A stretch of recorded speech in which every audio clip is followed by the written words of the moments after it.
Modern retro. Ito yung mga klase ng motor na kadalasang naked at may mga makabagong technology pero at the same time may pagka-classic ang mga itsura. Sabi nga nila, mahirap lumain ang mga motor na mukhang luma. Katulad na lang ng motor na nasa tabi ko ngayon. Hi mga Kitty Pies, this is Joe Moto once again at ito mga chong, ang Kawasaki Z900 RS.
Alright, Kawasaki Z900 RS.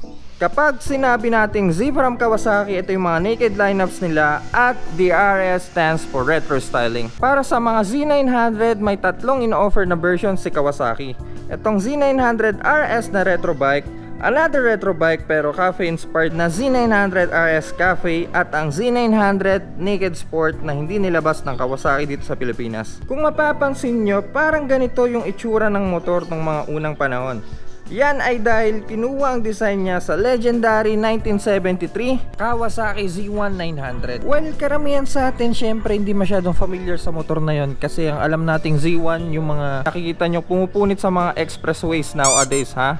Pitutin ko kayo sa nose Classic style na may 948cc inline 4 engine na kinuha sa Naked Sport na Kawasaki Z900. Pero ganun pa man, iba ang tuning nito. Mas naka-optimize to for low to mid power, hindi katulad ng Kawasaki Z900 na mataas ang RPM operation. Pero bakit hindi nilabas ng Kawasaki ang Z900 Naked Sport dito sa Pilipinas? Mamaya sasagutin natin yan. Punta muna tayo sa specs. The Kawasaki Z900 RS is powered by a 948cc liquid-cooled 4-stroke 16 valves inline 4-cylinder, fuel-injected double overhead cam, 6-speed tranny with 111 horsepower at 8,500 RPM and 98.5 Nm of torque at 6,500 RPM. Fuel tank is 17 liters na may timbang na 215 kilograms at mabibili nyo ngayon ang Kawasaki Z900 RS to date for an SRP of 661,000 pesos. When it comes to styling, napaka-classic tulad ng sinabi ko sa inyo kanina. 2018 model to by the way, black color scheme na may touch na red sa tangke at also dito sa tail. Para sa akin, mas preferred ko tong color scheme na to kumpara sa 2021 color scheme na all black tapos may dalawang linya dito sa tangke. High tensile steel frame na napaka-lightweight, retro style seat na napakaganda at also may hook din siya dito for luggage. Tingnan nyo kung gaano kaganda sa eyes yung headers nito. This is all stock by the way guys. Ginamitan nila to ng 3-stage bapping tapos inassemble nila then winelding pagkatapos nun binapping ulit. At hindi pa yan guys, naglagay ang Kawasaki ng dalawang tubo dito sa loob para maiwasan ang discoloration dahil sa sobrang init. How cool was that? Pagdating naman sa front, buksan natin yung bike. Naka-round LED headlight tong si Kawasaki Z900 RS. Traditional look headlight pero with LED. LED turning lights both front and rear at also may napakasimpleng LED taillight. Pagdating naman sa gauge, may napakagandang instrument cluster na may analog speedometer dito sa kaliwa at analog RPM gauge dito sa kanan. Tapos sa gitna makikita natin yung LCD screen kung saan nakalagay yung fuel gauge indicator, KTRC or traction control, coolant temperature dito, gear indicator, clock. Tapos sa baba meron siyang odometer, trip A, trip B, average fuel consumption, range, at outside temperature. Tapos dito sa lower left makikita natin yung ibang indicators like check engine, ABS indicator, tas hindi nyo makikita to eh. Warning indicator or engine warning indicator at KTRC indicator. Then to the right makikita natin yung neutral light at also high beam indicator dito. To the right makikita natin yung kill switch, starter switch dito. Ayan. Also adjustable na din yung brake lever nya. To the left makikita natin yung high beam, low beam, passing light. Ayan. Switch kung gusto nyo ibahin yung mga info nya sa dash. And also kung gusto nyo ma-access yung traction control nya, pindutin nyo lang tong select, tapos pindutin nyo lang tong up or down kung gusto nyo ng traction 1 or 2, or kung gusto nyo i-off. Turning switches, hazard light, and also busina. Okay, features. Anong meron sa Kawasaki Z900 RS? The bike comes with an assist and sleeper clutch na nagsisilbing back torque limiter ng motor nyo, na kung saan mape-prevent niyang mag-lock up yung rear wheel nyo, at dahil dito mas malambot na din yung mga clutch lever at mga gear shiftings. Pangalawa ay meron na tong traction control na may dalawang modes. 1 yung full power niya at 2 naman yung low or parang raid mode niya, at pwede mo din siyang patayin kung trip mo. At may economical riding indicator na kung saan nag-a-appear yung icon kapag mababa ang konsumo ng gasolina mo while driving. At also tulad ng ibang big bike, may side stand sensor na din to, na kung saan kapag binaba nyo yung side stand at nagpalit kayo ng gear, kusang mamamatay yung makina nyo. Pagdating naman sa front suspension, naka-adjustable 41mm KYB inverted fork to, at dito nyo siya pwedeng i-adjust. Dual semi-floating 300mm disc, 4-piston caliper of course with ABS, adjustable horizontal back length sa rear suspension, may napakalaking gulong. Sa ngayon guys, hindi to yung stock tire nya, naka Metzeler Sportec M5 to, pero ang stock tire ng mga Z900 RS is Dunlop Sportmax GPR 300 na may stock size na 180/55/17 dito sa rear at 120/70/70 naman sa harap. I guess that's it. Oras na para sa test ride. Alright, Kawasaki Z900 RS. Grabe, napakaganda. So, nakapag-try na tayo ng Yamaha XSR 900, Honda CB650R na kamakailan lang na test ride natin. At syempre, ngayong araw, itong napakaswabing Kawasaki Z900 RS. Hindi ko alam kung anong point of view nyo habang pinapanood nyo tong video na to, pero guys, sobrang laki ng tangke, grabe.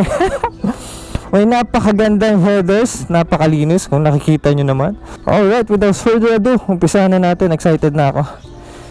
Yeah! Okay, seat height hindi ganun kataas, hindi ganun kababa. Kinda medium seat height siya para sa akin. This is 835mm seat height by the way. I'm 6 foot tall, 80 kilo at ganito ang tindigan ko.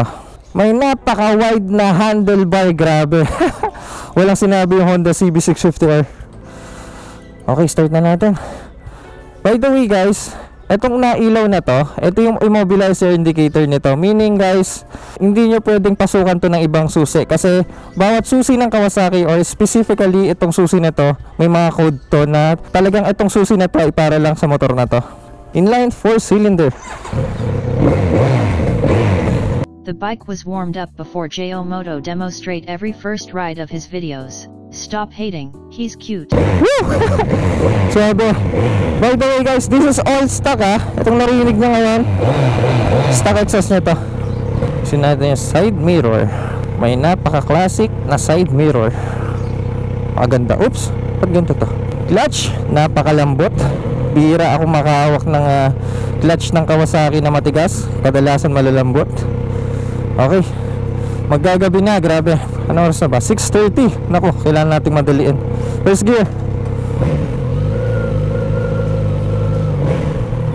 Sobrang upright ko sa motor na to, grabe. Nakapanibago. Napaka-relax ng body position ko. Woo! Ang lambot ng upuan, ang saya sa puwet. Ayun na, padilim na naman mga cutie pies. Ngayon pa lang, humingi na ako ng pasensya sa inyo kung gagabihin tayo mga cutie pies na. Sobrang komportable ng pakiramdam ko sa motor na to, wow. Sorry kung paulit-ulit ako guys, natutuwa lang ako. Okay, Z900 RS. Well, itong motor na to ay ginawa para sa mga tao dyan na gusto ng chill ride with looks at napakagandang inline 4 sound. Kumbaga yung aura niya is pang weekend chill ride lang talaga para sa akin. Ito yung mga klase ng inline 4 na bibigyan ka ng saya sa kalsada kahit hindi ka makipagwalwalan eh. Ang tahimik ng bike, nakakapanibago para sa inline 4. Stock exhaust kasi. Pero you know what guys, mas okay siya para sa akin eh. Karamihan kasi sa mga naka-inline 4 ngayon, panay bomba eh. Syempre for attention, parang hey guys, look, naka-inline 4 ako. Pero itong motor na to, more discipline and more mature para sa akin. Kumbaga, hindi mo kailangan ipangalandakan na naka-inline 4 ka dahil sa gentleman vibe niya. Kahit hindi mo siya i-bomba, head turner eh. When it comes to features, meron lang tong assist and slipper clutch at dalawang traction control. That's it. No riding modes and no quick shifters. Para sa price point niya na 661,000 pesos, kung hindi ako nagkakamali, pero parang nagtaas na sila ata ng presyo, 664,000 pesos na siya ngayon. I'm not really sure. Sana man lang nilagyan nila ng mga features na yon dahil hindi mura ang 664,000 ha. Mag-add ka ng 24,000 pesos, naka Z1,000 ka na eh.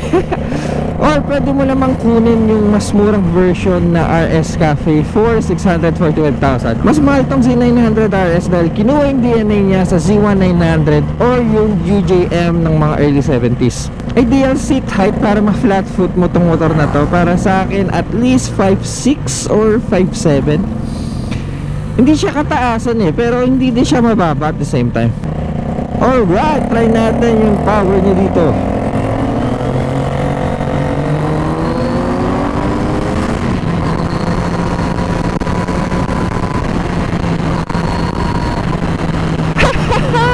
Suave, my God. Woo!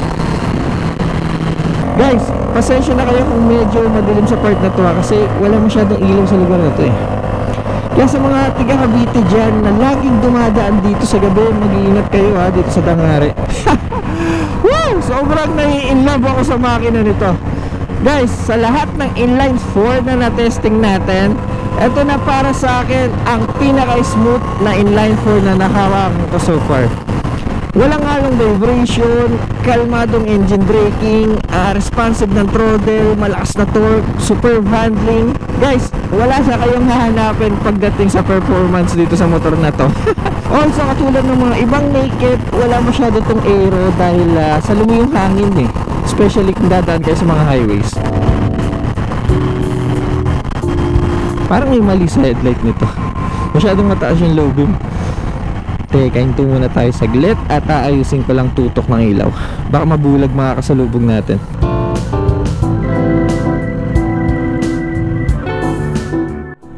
Ayan, okay na siguro to. Parang mahina talaga yung ilaw niya mga lods eh, no? Kung meron mang main competitor to sa market ngayon, yun na siguro ang Yamaha NSR 900 na 599,000 pesos nyo mabibili. Though cross plane 3 ang gamit ng XR 900, ito inline 4. Mas well yun eh, nagkawala yun eh.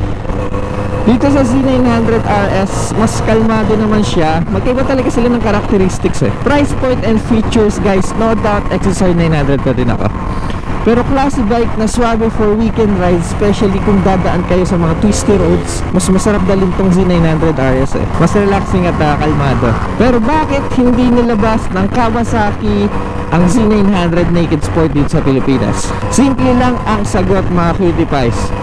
Kapag nilabas nila ang Z900, mahirapan silang ibenta ang Z1000R. The Z900 Naked Sport comes with traction control, riding modes, at phone connectivity. Not like sa Z1000R, just plain 1000cc na may assist and slipper clutch.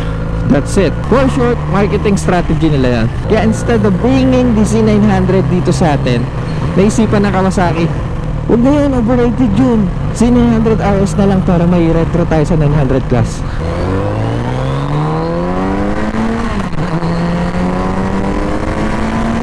Also, pag-usapan natin yung bigat niya. 215 kilograms. Oo, given, mabigat talaga kung isipin mo. Pero kapag nakasakay ka na, hanggang sa feeling eh. Ganitong feeling yung naramdaman ko sa Kawasaki Z1000R eh. Kahit anong bigat ng bike mga cutie pies, as long as naka-flat foot nyo yung mga paa nyo sa sahig, magiging manageable naman i-handle yung bike eh, especially sa traffics. Engine heat, so far, bearable naman. May kainitan, of course, malaking makina tapos naked pa, pero kaya naman, di naman ganun kainit yung feeling.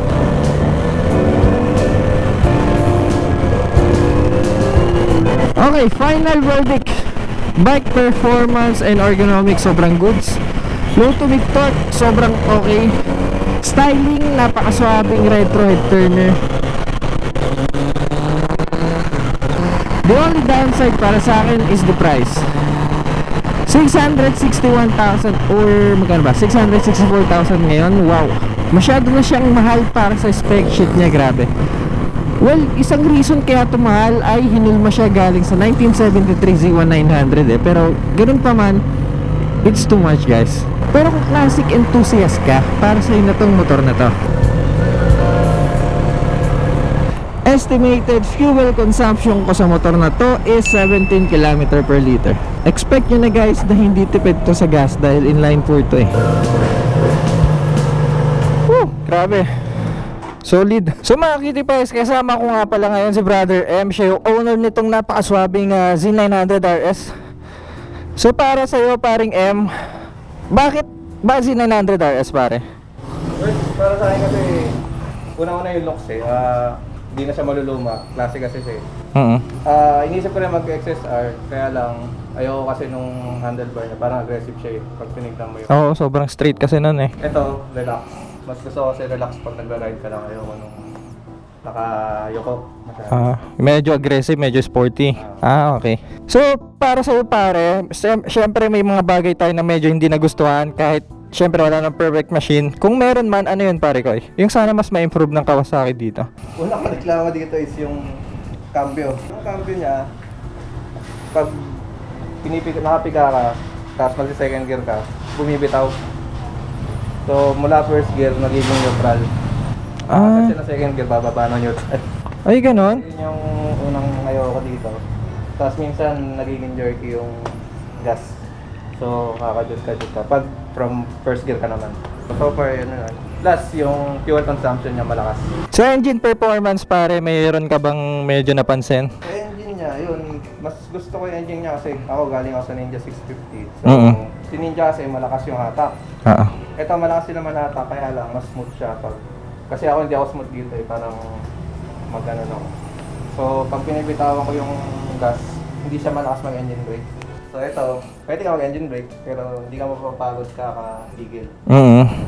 Riding comfort sa long ride, na-try mo na? Kamusta naman? Matigas ba siya? Nakakalay ba siya? Ano? Hindi, ito maganda yung kuha niya eh. Ang pangit lang pag long ride is mapapagod ka sa wind blast kasi wala kang windshield eh. So, sabagay. pag mabilis, ramdam mo lahat eh, pati alikabok.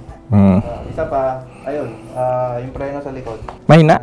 Mahina yung preno sa likod eh. Mas mahina yung preno niya kaysa sa Ninja. Alright, baka gusto kong batian pare kay.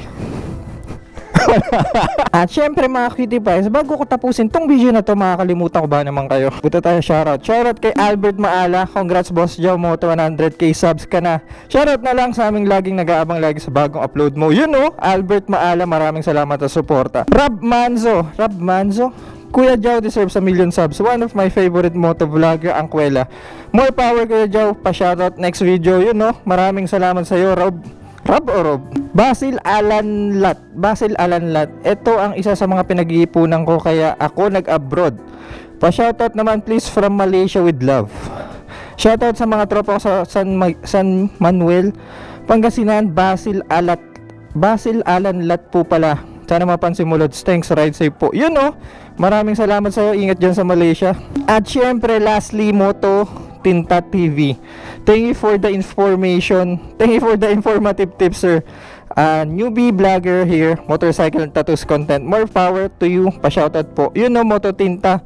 Kung gusto niyo ng mga motor at gusto niyo ng mga content about tattoos, panoorin niyo tong YouTube channel ni Bossing Moto Tinta. Alright mga cutie pies, kung gusto niyo ng classic 900cc retro guys, dapat isama niyo to sa listahan niyo.